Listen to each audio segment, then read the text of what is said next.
سلام و عرض ادب. امروز هستیم خدمت آقای شیری، فروش قطعات یخچال و سردخونه.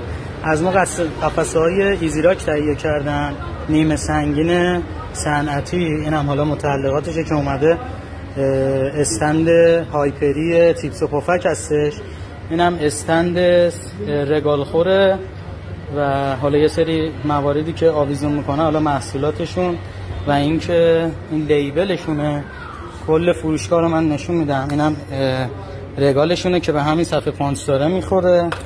عرضم به خدمتتون که قفسه‌های ایزیراک نیمه صنعتی از تحمل وزن بالایی برخوردار هستن و قفسه‌های وسط فروشگاهی مشکی سنباده‌ای خیلی رنگ فوق‌العاده زیبایی هستش. ارسال به سراسر کشور داریم، هیچ محدودیتی داخل ارسال وجود نداره. تضمین قیمت، تضمین کیفیت و عرضم به خدمت شما که همین حالا ثبت سفارش کنید. 0 تا 100 مجموعه ما پشت شما هست. تولید، توزیع، نصب و راه اندازی. مبارکشون باشه، ان شاءالله به خوشی استفاده کنن. گروه صنعتی آذر.